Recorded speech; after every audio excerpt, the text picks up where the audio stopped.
Hello! New Steve's Factory Manager updates, and this time I have some upgrades to the camouflage block.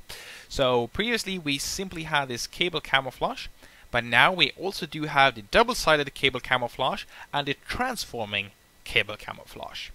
To craft the double-sided cable camouflage, you need 2 cable camouflages and 2 iron bars. If you want to craft the transforming cable camouflage, simply combine a double-sided one with a sticky piston. Let's take a look on what we can do with these. So this is the tier 2 one, the double-sided cable camouflage. Let's open this camouflage updater, and we'll probably see a few new menus in here. Well, you probably realize that there are a few new ones, but we also missed one old one, and that's the connection one that we previously had in every single command. So what I've done is simply remove it. I've removed it from every single command which don't really need it. So for camouflages, we can just have an input and an output, nothing more. For triggers, however, we can have an interval, redstone control, block update detector, and so on. And here in conditions, we don't need it either, and so on. So don't panic if you all of a sudden realize that the connection menu is gone. It will be visible when it's required. Right. Let's open the inside here. So here we have a warning. The inside camouflage can only be updated in double-sided cable camouflages and their upgrades. So basically what this tells us is that whatever we can find in this menu, the inside menu, we can't use it unless we have a tier 2 or higher camouflage block. We'll take a closer look on exactly what we can do here. For now, I'm going to leave it on only outside, like so. And then I'm going to set the camouflage to glass. And sides, I will leave all of them on and select the block and hook it up like that. And boom. That's not how it used to look with the cable camouflage, right? Let's take a look. Yeah, there you go. That looks like a glass block. This is not looking like a glass block. So basically what have we done here, since this is double-sided, we have simply defined the outside to be glass. Here we don't have any inside, which means that it's going to be rendered like a normal Minecraft block. You can't see the faces on the other side because, well, we have some glass faces in the way. That's just how Minecraft does it. Here, however, we have, well, signs here, and they look exactly like the normal block like that because that's the default texture. What we can notice is that if we look here, we can't see through it due to the fact that that side is solid. But if we take a look from the other direction, we can see that we can't see through it due to that side being solid. So basically what we have here is, well, we have 6 sides on the outside and 6 on the inside, which have nothing to do with each other. So we can have glass here, whereas the inside is solid and we can still see through it from the outside. So that's quite nice. So you can make, well, blocks where you can see into them, but not out of them, if you so wish. Right, so how do we update the inside? Well, it's fairly simple. You have probably guessed it already. We select only inside, like so, rather than only outside. Sides, I'll leave them all like that, and then I'm going to set it to some iron, like so. Okay, hook it up like that, and all of a sudden we'll see iron here on the inside, but not on the outside. So we basically have a glass block where its inside is an iron block. Here we see no update because we can't update the inside on a normal cable camouflage one. You need a double-sided cable camouflage or a transforming, actually, because that's the 3rd tier. But more to that later. Right. What we also can do is, of course, define different sides like we've done previously. Let's use a gold block, like so. So now it will update those 3 sides, and we can see them there, but these sides haven't updated, and the outsides haven't changed because I'm setting it to only update the insides. Right, so what I can do now is head over to this one and tell it both. That should be pretty straightforward. What it does is it simply sets it on both the inside and the outside, which we can see right there.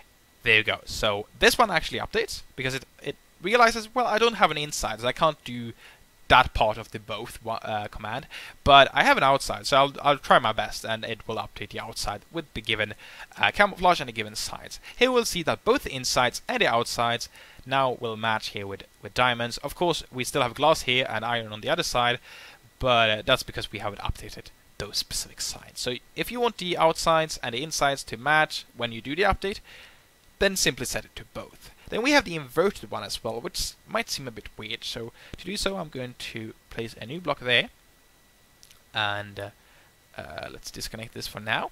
I'm going to select it there, and what I want to do now is do the inverted, and it's going to set it to glass. But I only want that to happen on the upside, the south side, and the east side. Now I connect it. So what did just happen? Well, the top side was supposed to be set, and therefore it has. The bottom side, as you can see, when we look from the inside, has also been set to glass. Because what we do is that we invert it. So when we set the top side on the outside, we set the bottom side on the inside. If we take a look from the bottom, we can however see that we can't see through it because, well, it's just the inside that's glass. If we take a look from this side, we can see that the, well, that side and this side and that side is all glass, but that side is not, because when we look from this direction, it's not see-through. So basically, the opposite side has been set, which allows me to see through it in just a few different directions. But of course, you can set them individually. Right now, I selected the inverted one, and then I selected 3 of the 6 sides, like that. And that's pretty much it for the second tier. We can also see that we have the don't update one, which might seem a bit silly. What it does is basically don't update the camouflage at all. Why would we use that? Well, it will become clear when we take a look on the third tier. So let's do that. So that one, the transforming cable camouflage. Right. And what I'm going to do in this one is say, oh well, first of all, let's set it to iron. That will do just fine. Use all sides and both. That will do fine. And here we select it like so. Okay, just an iron block, nothing special. However, now we have the bounce one. Before I do so, when I update the bounce, you might realize what that will do. What I'm going to do is say, well, I don't want to update the camouflage. I've set it already and it's fine, just stay as iron.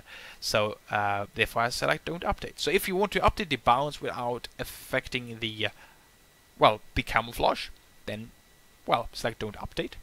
But of course, if you want to update the camouflage at the same time, then you can simply select one of these other 4.